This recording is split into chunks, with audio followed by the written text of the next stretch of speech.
So gut. Bevor ich den Asaf persönlich kennengelernt habe, habe ich schon von vielen gehört, wie lebendig und wie spannend das ist, wenn der Asaf erzählt von Israel, vom Judentum, von den Zusammenhängen, wo da in Israel alle sind und wie das alles so lebendig wird vor Ort, wenn er das erzählt. Vor 2 Jahren hatten Steffi und ich Gelegenheit, ihn persönlich kennenzulernen, wo wir so eine Israel-Reise teilgenommen haben, die er geleitet hat und haben das dürfen erleben, wie spannend das ist, wie viel er weiß und wie auf eine gute Art und Weise er das überbringen kann. Und wir haben uns dieses Jahr entschieden, dass wir während bei diesen jüdischen Festen uns auf die ein bisschen fokussieren und auch eine Predigt zu dem Thema machen. Und relativ schnell ist die Idee gekommen, hey, wie cool wäre das, wenn der Asaf da mal könnte kommen und erzählen, weil er das so viel besser kann, weil er so viel mehr darüber weiß, als das Steffi und ich tun. Und darum freue ich mich riesig, dass das geklappt hat und heißen wir ihn doch mit einem herzlichen Applaus willkommen, Asaf.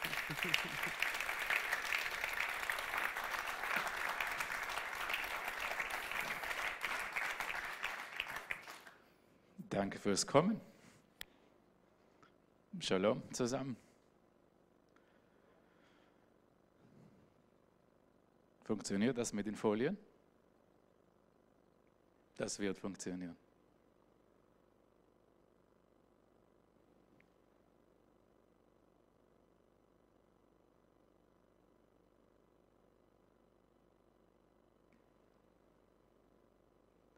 Lockdown.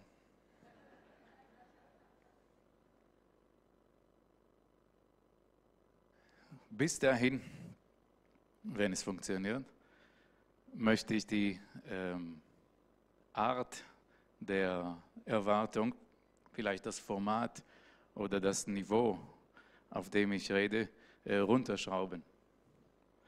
Joni, du hast es schon relativ hoch gesetzt.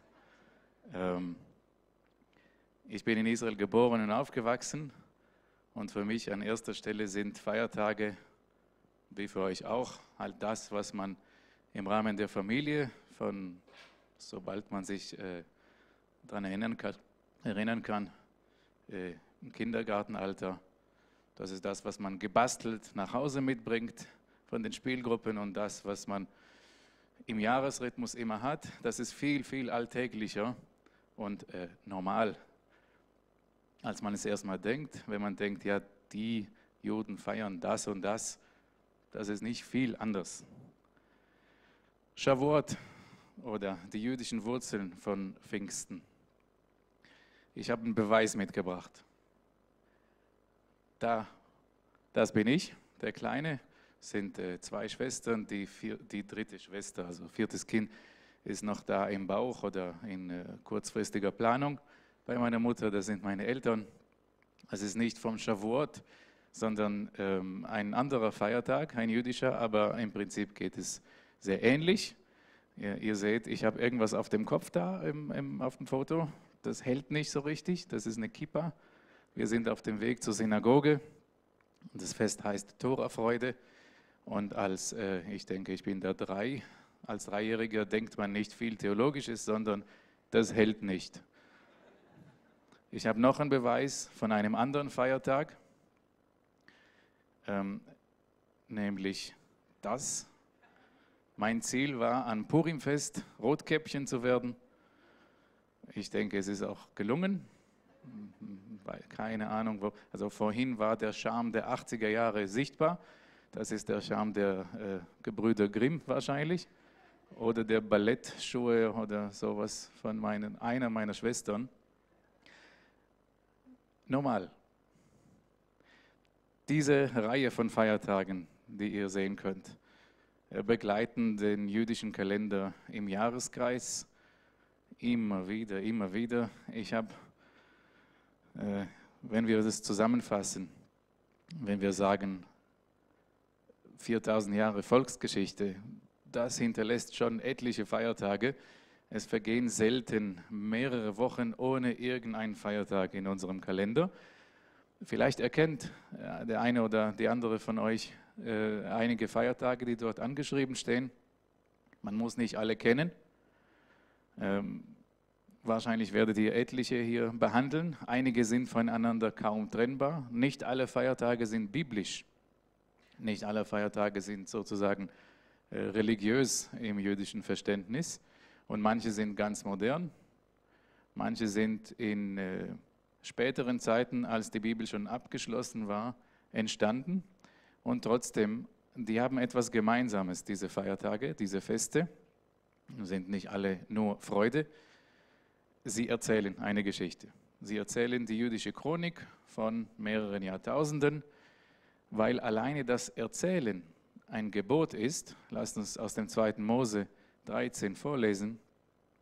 Und du solltest deinem Sohne am selbigen Tage kundtun und sprechen. Das ist ein Gebot. Man muss den Kindern, Feiertage sind an erster Stelle für Kinder, damit die sozialisiert werden, so wie wir, damit sie ihre Identität, ihre geistliche Identität, vielleicht nationale Identität, kulturelle Identität bekommen. Feiertage für uns Erwachsene, naja, wir haben die schon so viel gemacht, aber wir können uns alle daran erinnern, was das heißt, wenn man als Kind auf den nächsten Feiertag übermorgen oder morgen wartet. Wie erzählt man das, diese Geschichten? Ja, man kann sich irgendwo setzen und erzählen. Bei uns Juden geht es immer mit Essen. Erzählen und essen. Meistens setzen wir uns an einen Tisch, erzählen, dass die und die und die irgendein Imperium aus der Antike uns vernichten wollte. Die haben das nicht geschafft, also lasst uns essen.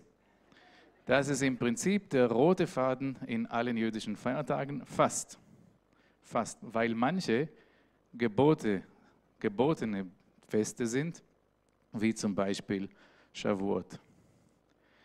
Es gibt Feiertage, ihr könnt hier vom Foto das entnehmen, vor denen man Angst hat.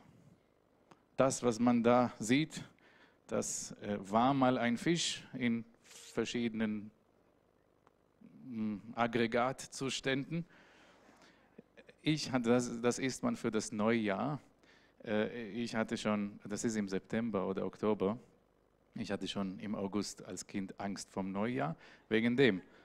Aber es gibt auch noch schlimmere Feiertage, wie zum Beispiel Pessach, da isst man das, aber volle 7 Tage. Und weil alles ohne Sauerteig sein muss, fängt man noch eine gute Woche vorher damit an. Ihr könnt euch nicht vorstellen, wie das ist, wie kreativ man wird, um das essbar oder verdaulich zu machen.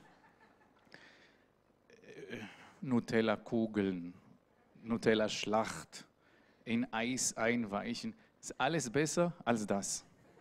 Ein Stück kann man essen. Von daher, nicht alle jüdischen Feiertage machen Spaß. Aber das zum Beispiel, Chanukka, das Lichterfest, das ist der Feiertag, auf den sich der Magen oder der Gaumen freut und nachher das mit dem schlechten Gewissen, das ist bekannt und mit den neuen Herausforderungen. Ich nehme mir vor, die 3 Kilo abzubauen oder die 4. Das ist Shavuot. Zu Shavuot isst man Milchprodukte vor allem, also Sachen, die mehr mit der Landwirtschaft oder die näher an der Landwirtschaft sind als das. Das ist auch ein landwirtschaftliches Produkt irgendwie, aber das ist doch näher am Ursprung. Weiß jemand vielleicht, weshalb Juden an Shavuot im Zeitraum von Pfingsten vor allem Milchprodukte essen? Wir auch nicht. Es gibt auch schöne Erklärungen, wie zum Beispiel, so wie die Muttermilch ein Säugling ernährt, so ernährt uns die Tora, das heißt die 5 Bücher Mose. Aber es gibt auch Erklärungen, wie zum Beispiel, der größte Molkereikonzern in Israel hat es erfunden, weil es neumodisch ist. Alles erlaubt.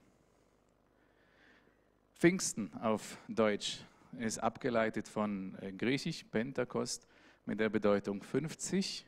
Ich denke, die meisten haben schon das irgendwo im Gedächtnis oder im Hinterkopf, vielleicht noch präsenter. Was hat es mit 50 zu tun? Diese Tabelle muss nicht jeder verstehen und auch wenn sie größer wäre, könnten die meisten nur die Zahlen lesen, vermutlich. Aber es ist ein Kalender, ein jüdischer Kalender.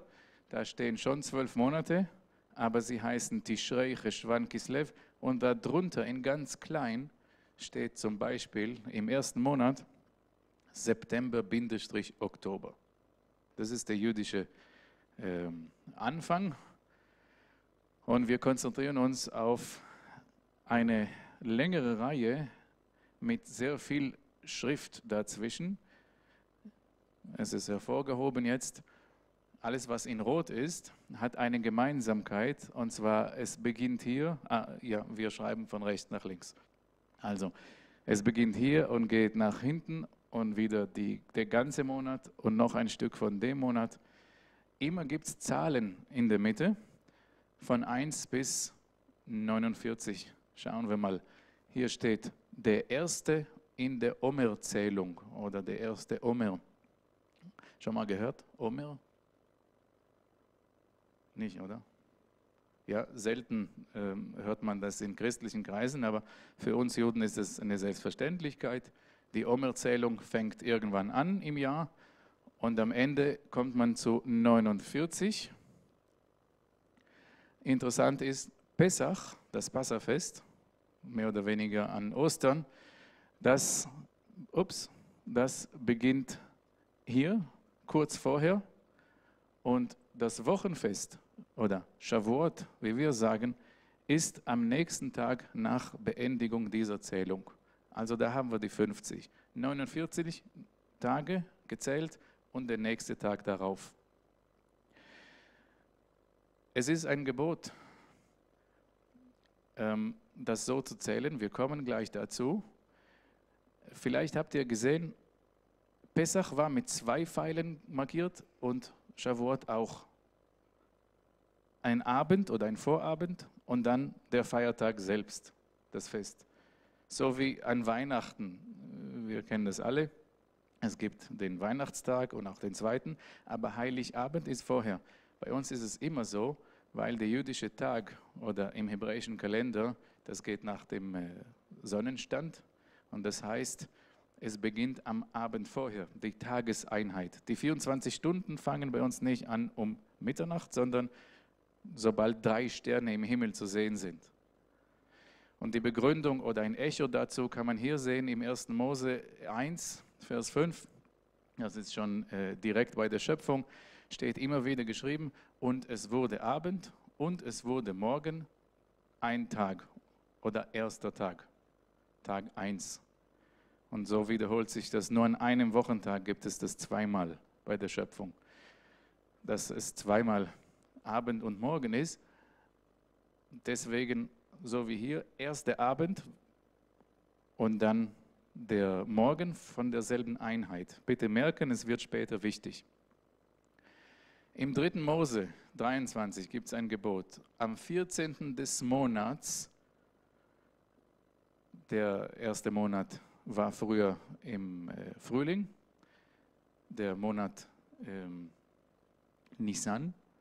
Am 14. des Monats ist Pessach. So sollt ihr eine Garbe der Erstlinge eurer Ernte zu dem Priester bringen, am anderen Tag nach dem Sabbat. Was soll das? Was ist eine Garbe? Eine Garbe ist ein Bündel von Getreidehalmen. Und das sollte man dem Priester bringen als Erstling, das ist die erste Ernte. Und wenn wir über den Monat Nisan, das ist meistens im April, kann auch im März sein, wenn wir über die Jahreszeit denken, im Land der Bibel, in Israel und in der Region, das, was reif wird, erntereif, in der Jahreszeit, ist Gerste. Die Gerste hat man gebracht als Zeichen für die gesamte Ernte später oder als Segen. Und das wurde in den Himmel hochgehalten, symbolträchtig. Was soll das heißen? Am anderen Tag nach dem Sabbat. Was ist ein Sabbat? Ich höre Samstag, ich höre aber auch einen Ruhetag. Ist das das Gleiche? Samstag und Ruhetag?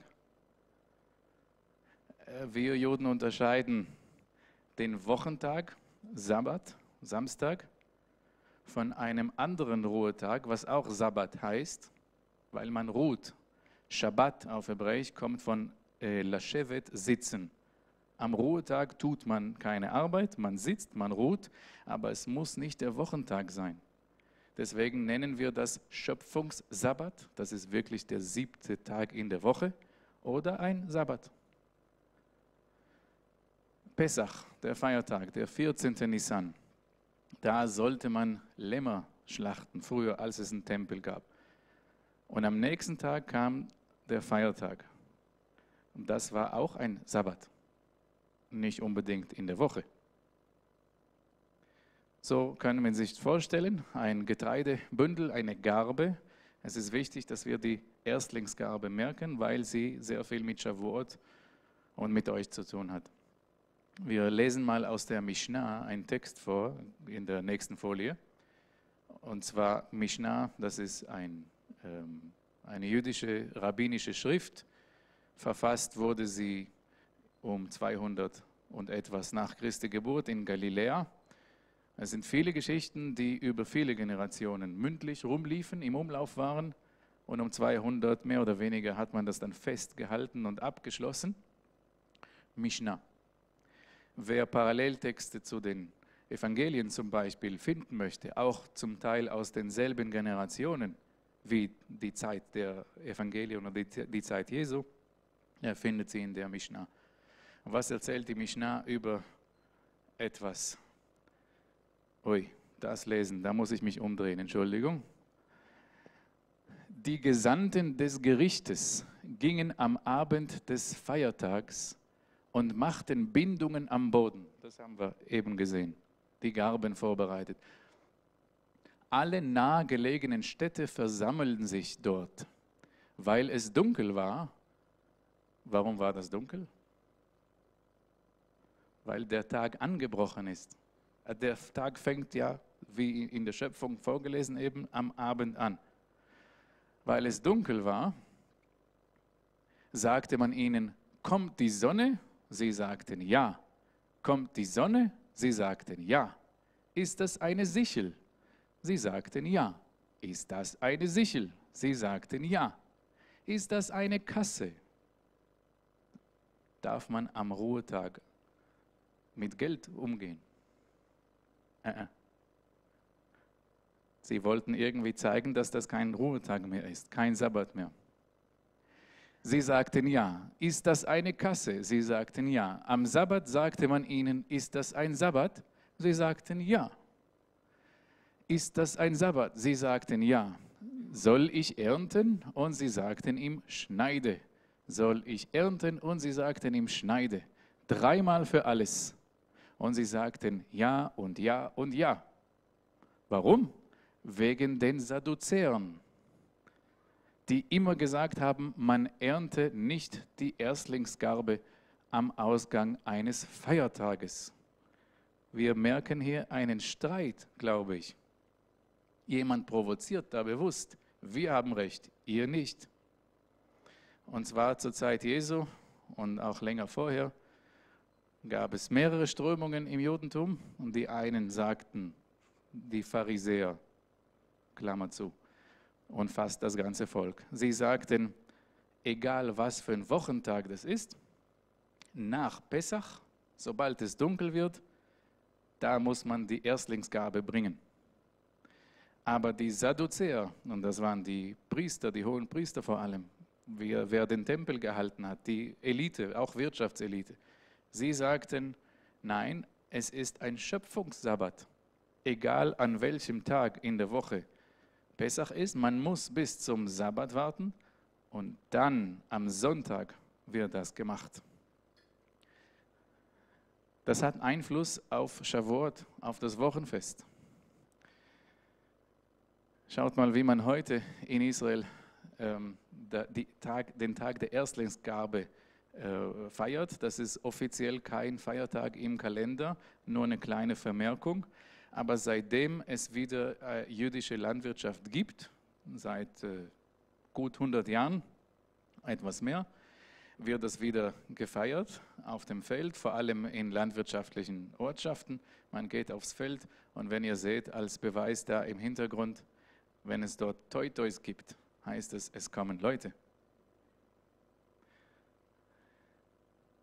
Und ihr sollt 50 Tage zählen und ihr sollt dem Herrn ein neues Speisopfer darbringen.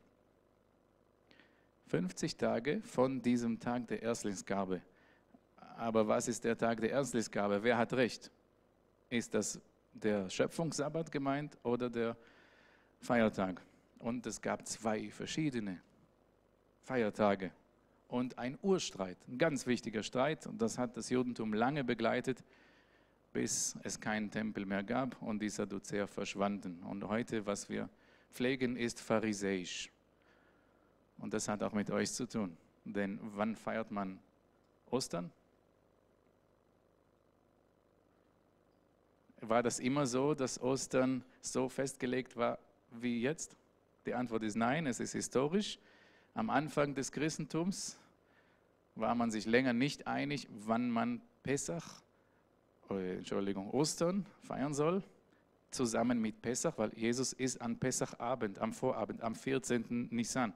Sobald man Pessach feiert, dann ist er gekreuzigt worden.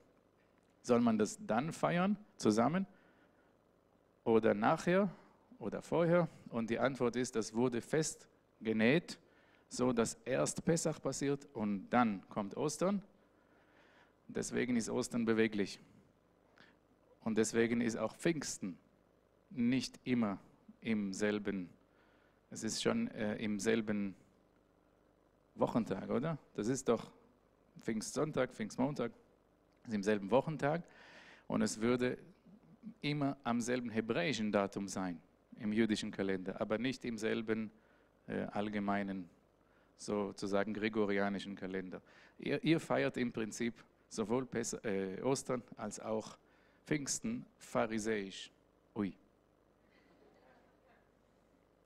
Und so sieht es bei uns aus mit dem Wochenfest. Jetzt habe ich es verraten, auch Shavuot. Shavua heißt Woche. Nur das, Woche, Shavua. Hört jemand vielleicht, wir machen einen Crashkurs, hört jemand vielleicht einen Wortstamm, die Wurzel von Shavua? Vielleicht hat jemand die Kenntnisse. Vielleicht auch nicht, ist nicht schlimm. Shavua ist wie Sheva. Sheva ist auch im Deutschen ähnlich 7. In vielen Sprachen. 7 Tage ist eine Woche, Shavua. Und Shavuot ist die Mehrzahl Wochen. Warum? Weil man 7 volle Wochen zählen muss. 7 mal 7 macht 49 und am nächsten Tag ist das Halligalli, was ihr auf dem Foto sehen könnt. Da oben sieht man geschmückte Kinder und dann nimmt man sie auf die Felder und sie zeigen die Ernte von dem Jahr oder von der Saison. Da unten sieht man ein kleines Foto, das ist ganz typisch vor allem in den Kibbutzim, Kibbutzim Plural, in den landwirtschaftlichen Siedlungen, die für Israel so typisch sind. Man bringt alle Leute auf den Acker, die Bühne ist aus Heuballen aufgebaut und dann geht jede Branche mit einem Korb oder mit gezeigten Sachen aus der Ernte. Ein landwirtschaftliches Fest im Prinzip, Weintrauben oder wenn sie Bananen anbauen, dann Bananen und zum Schluss kommt immer die Krönung, die Babys. Das ist auch die Ernte, die Frucht des Bauches und wird gezeigt. Ich erinnere mich selbst nicht genau an meine Zeigung, gibt es das Wort überhaupt, im ersten, also man wird ja nur einmal gezeigt, danach ist man nicht mehr die Ernte von dem Jahr, aber ich war immer untergewichtig und im 2. Schuljahr war ich immer noch leichter als der leichteste Schüler im 1. Schuljahr. Und deswegen wurde ich gerufen, Asaf, komm, und ich musste mich in eine Kiste reinstecken, ziemlich klein, und zusammen mit, das ist im Livestream drin, oder? Okay, es bleibt unter uns. Mit Küken musste ich mich dann wie so ein Genie aus der Box zeigen lassen, Überraschung. Irgendwie so ein Gag. Ich hatte auch, heute habe ich vielleicht braune Haare, aber damals war es weißblond und seitdem hatte ich auch einen Titel, der Küken. Aber das lassen wir hinter uns. Was hat ein Torah-Buch, eine Torah-Rolle dort auf dem Acker zu suchen? Ist das die Ernte von dem Jahr?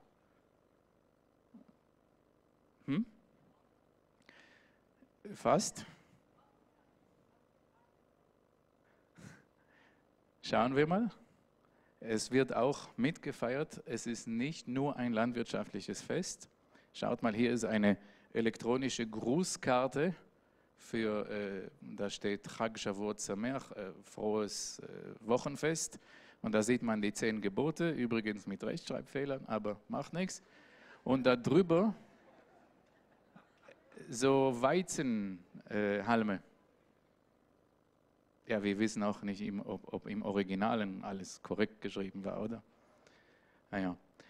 Was haben die 10 Gebote oder die Torah, die 5 Bücher Mose, mit den Weizen da zu tun? Schauen wir mal, 2. Mose 19. Im 3. Monat kamen sie in die Wüste Sinai. Im 3. Monat nach dem Auszug aus Ägypten. Das ist der Monat Sivan, weil Auszug Nisan, dann kommt Iyar, dann Sivan. Im 3. Monat kamen sie in die Wüste Sinai und Israel lagerte sich dem Berge gegenüber. Und Mose stieg hinauf zu Gott und sie seien bereit auf den 3. Tag und es geschah am 3. Tage.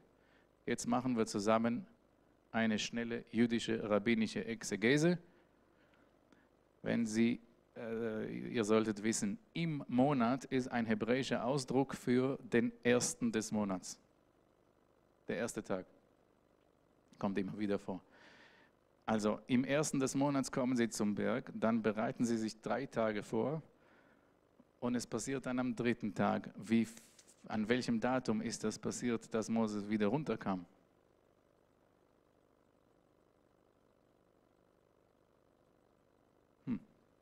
Am 6. Ja, das ist 3 plus 3. Einfach. So machen wir es. Und so kamen Rabbiner ganz früh auf die Erklärung 6. Wenn wir zurück im Gedächtnis zum jüdischen Kalender gehen und den 14. Nisan, das heißt Pessach, festhalten und dann 49 plus 1 machen, haben wir den 6. Tatsächlich den 6. im Monat Sivan. Und das passt, die pharisäische Auslegung, zu sagen, die Ernte des Weizen ist zur selben Zeit wie die Gabe der Torah erfolgt. Bedeutung? Die Nahrungsgrundlage, zumindest in unserer Kultur, das ist in dem Fall hier die gleiche, ist der Weizen. Der Leib, der Körper ernährt sich dann vom Weizen und der Geist vom Gotteswort. Was hat das mit dem Christentum zu tun? Bis jetzt schon ziemlich viel. So können wir uns die Grabeshöhle vorstellen, in der Jesus auch lag. Eine kurze methodische Frage. Wie viel Zeit habe ich noch? 10 Minuten. Boah, das ist mehr, als ich gedacht habe. Was alles in 10 Minuten passieren kann. Danke. Die Grabeshöhle, ganz typisch, diese steht in Jerusalem, aber es gibt im ganzen Land unzählig viele, Tausende, praktisch ein endloses Meer von so Grabeshöhlen aus der Zeit des 2. Tempels, sprich aus der Zeit auch des Neuen Testaments. Jesus ist wann gekreuzigt worden?